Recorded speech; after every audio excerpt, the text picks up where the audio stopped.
Hey everybody, 7up07 here, and welcome back to Let's Play Dragon Quest VIII. We're still here in Swordsman's Labyrinth, and we're gonna basically finish the dungeon in this video. We'll pretty much just have the final boss left, and we'll be done, so not too much to complain about there.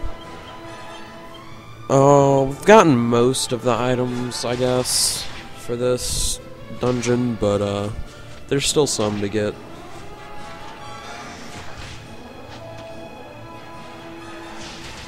Because most of the items were all grouped together in those last two rooms that we visited. So that's pretty useful.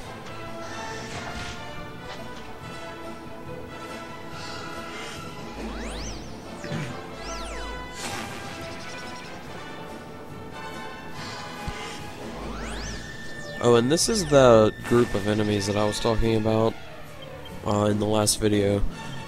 Usually they'll bunch up together like this. Sometimes there'll be more of the purple ones, which are tougher. Now, these mummy boys, they have pretty high HP, but they have ridiculously low attack. So, basically, leave them for last and focus on the stronger ones.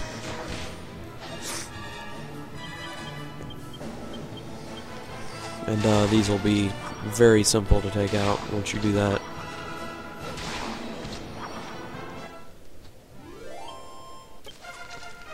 Cool. Level up.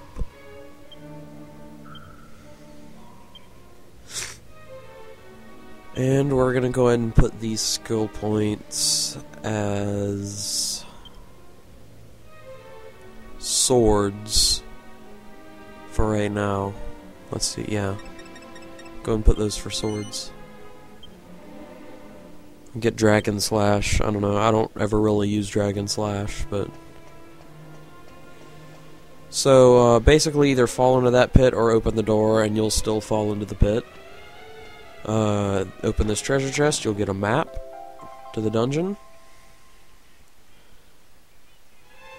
And then turn around and you'll have to run across more of this poison swampland area. You don't really even need to come over to this side, I just did for some reason. But like I said, every time it blinks purple, you're only losing 1 HP, so it's really not a big deal. There's a cow pad in there. Pretty useless, but whatever. Going for 100% items anyway, so...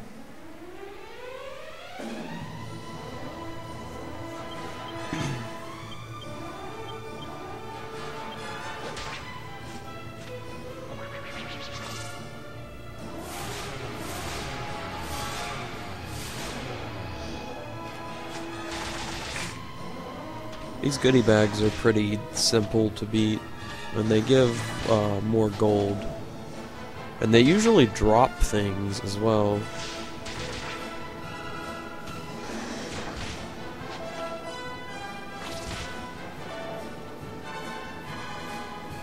So, they just hit you with a floating diamond in the face. That's pretty cool.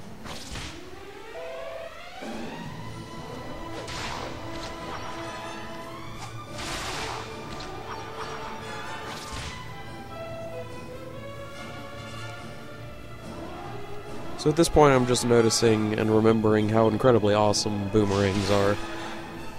If you're still using like a sword or something for regular monster battles, I'd feel sorry for you. Anyway, so yeah, if you remember, we skipped this door when we first entered. This was the door on the right that we skipped. So here we are back at this four-way intersection.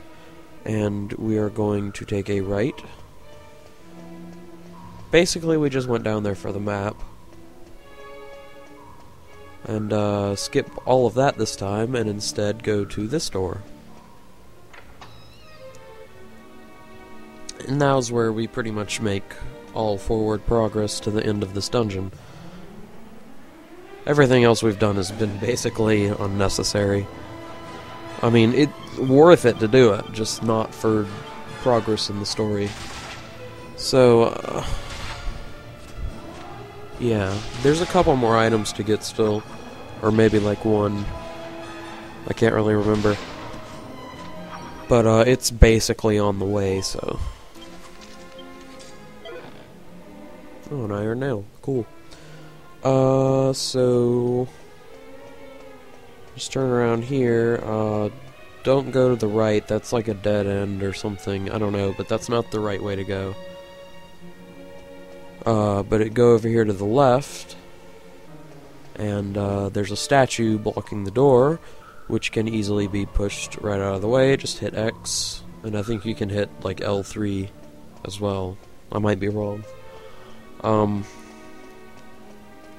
then just move that out of the way.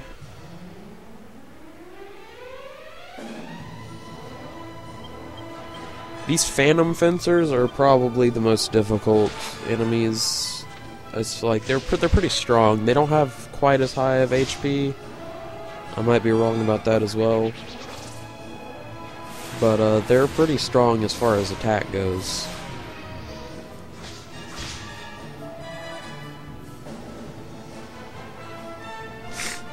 Not to mention, they're slightly more menacing looking, in my opinion. I don't know, maybe that's just me. I mean, I guess they have a decent amount of HP. Not really. They're pretty weak. That Thunder Slash will get you. I like using, the visible Phantom Fencer that you can get when you can get a monster team and stuff. But we'll deal with all that later. So, just take this little detour to the right here, and we'll get what I believe is the last item of the dungeon. It's over here in the left pot, and that's a Minimetal, so that's a pretty useful item to get. And then just follow this right back out.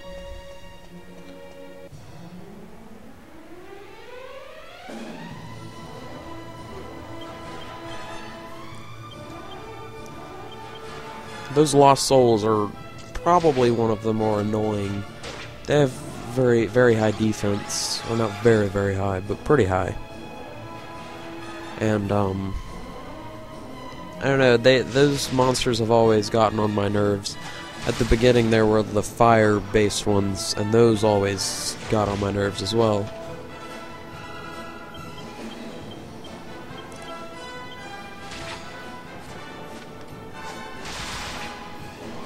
But they are a little more difficult at the start of the game, just because you're not leveled enough to deal with them, really.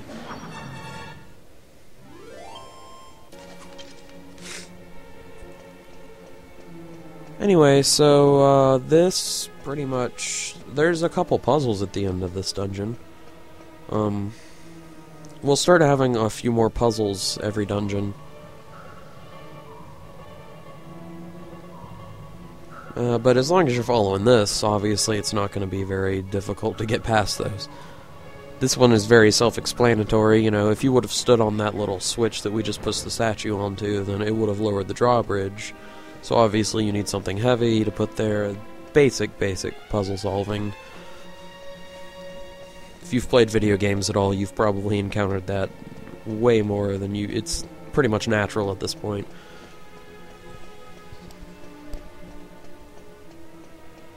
And so there's basically just one more big room to get to. We're not going to make it that far in this video, but we will in the next video, and we'll finish up with the boss battle and everything.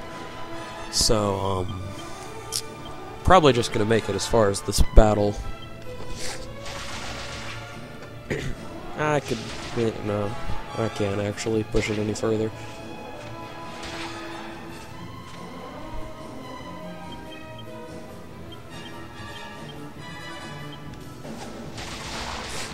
So I hope you guys are enjoying me being enthusiastic about videos again. I've actually kind of gotten, you know, like the other day I just decided to go and make a couple. And then now I'm actually enjoying it quite a bit, so I want to keep doing it. So, yeah, I'll actually be releasing them quite... I mean, it'll still be kind of sporadic, but a lot more often, obviously. one every 4 months is not very often, so I think I've already proven it's going to be more often than that. But, yeah, that wraps this up. So like I said, we'll finish this up in the next video, and I'll see you guys later.